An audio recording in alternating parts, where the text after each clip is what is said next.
আমার চ্যানেলে সকল বন্ধুকে জানাই স্বাগত। আমি আবার চলে এলাম একটি রেসিপি নিয়ে। রেসিপিটি দেখুন, দেখে ভালো লাগলে লাইক শেয়ার কমেন্ট অবশ্যই করবেন। আর যদি নতুন বন্ধু হয়ে থাকেন একটা সাবস্ক্রাইব করে দেবেন।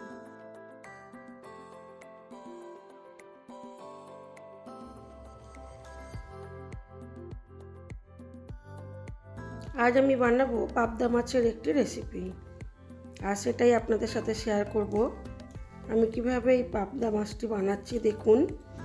প্রচণ্ড গরম, তাই পাবদা মাছটাকে একেবারেই হালকাভাবে করব আজকে। মাছগুলোকে খুব ভালো করে ধুয়ে নেব। খুব ভালো করে ধুয়ে নুন আর হলুদ মাখিয়ে রেখে দেবো বেশ কিছুক্ষণ।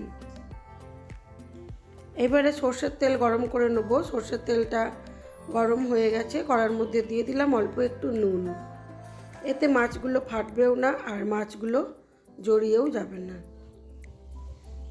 তেলটা একটু কমই গরম হয়েছে। তেলটাকে খুব ভালো করে গরম করে নিতে হবে, তাহলে মাছগুলো একেবারেই জড়াবে না।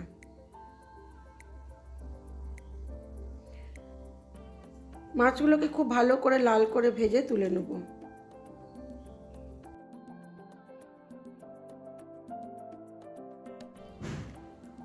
মাছগুলো আবার খুব ভালো করে লাল করে ভাজা হয়ে গেছে। মাছগুলোকে তুলে নেব।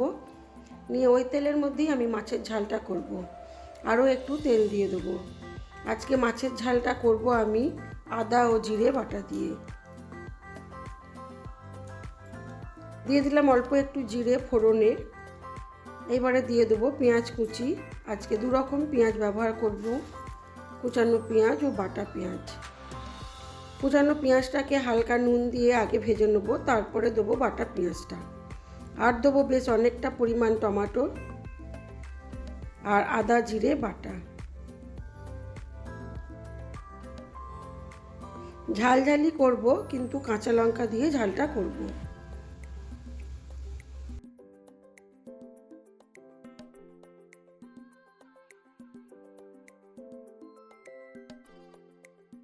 পেঁয়াজটা ভাজা হয়ে গেছে, দিয়ে দিলাম বেটে রাখা পেঁয়াজটাও।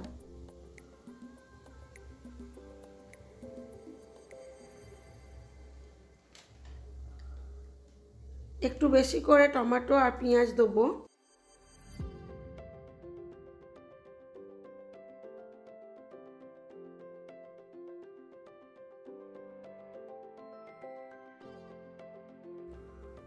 দিয়ে দিলাম স্বাদ মতো নুন।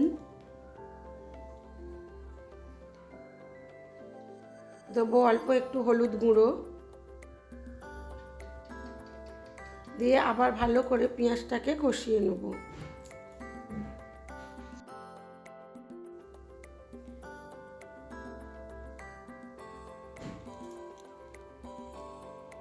দিয়ে দেবো বেটে রাখা জিরে আদা ও কাঁচা লঙ্কা।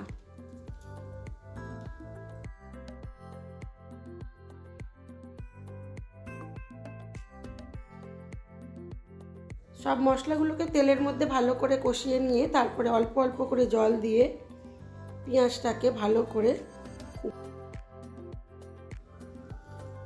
কষিয়ে নিতে হবে। তারপরে দিয়ে দেবো কেটে রাখা টমেটো। টমেটোগুলোকে একটু ছোট ছোট টুকরো করেই কেটে নিতে হবে, যাতে গ্রেভির সাথে মিশে যায়। আমি এটা ঢাকা চাপা দিয়ে করব, তাহলে তাড়াতাড়ি পেঁয়াজ ও টমেটো গলে যাবে।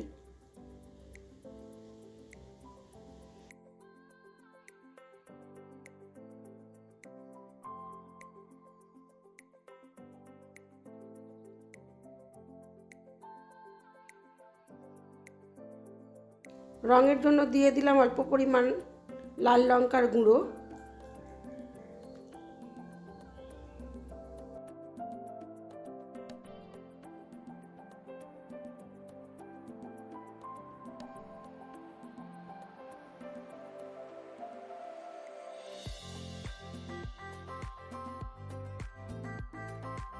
মশলাটা খুব ভালো করে কষানো হয়ে গেছে। এইবারে দিয়ে দেবো পরিমাণ মতো জল, যতটা আমার ঝোলের দরকার। ঝোলটা ফুটে উঠলে দিয়ে দেবো ভেজে রাখা মাছগুলো। ভেজে রাখা মাছগুলো দিয়ে ঢাকা চাপা দিয়ে বেশ কিছুক্ষণ হতে দেবো। দিলেই হয়ে যাবে আমার হালকা পাতলা পাবদা মাছের ঝাল। তারপরে দেখাই চলুন আমার আজকের লাঞ্চ মেনুতে কী ছিল। আরও একটু নুন লাগতো, দিয়ে দিলাম।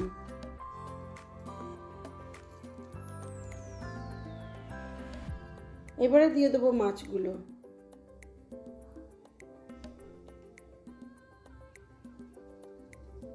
মাছগুলো দিয়ে ঢাকা চাপা দিয়ে বেশ কিছুক্ষণ হতে দেব।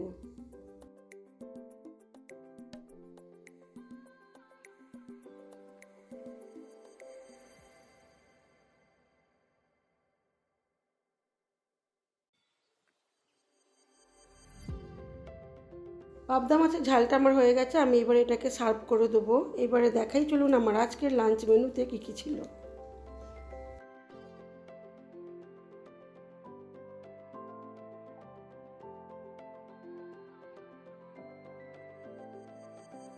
এইভাবে বেশি টমেটো দিয়ে পাবদা মাছ রান্না করলে বেশ ভালোই খেতে লাগে।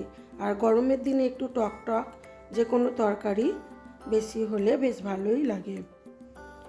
আজকে আমার লাঞ্চ মেনুতে ছিল সাদা ভাত, লাউ দিয়ে ডাল, আর ছিল কুমড়ো ফুলের বড়া,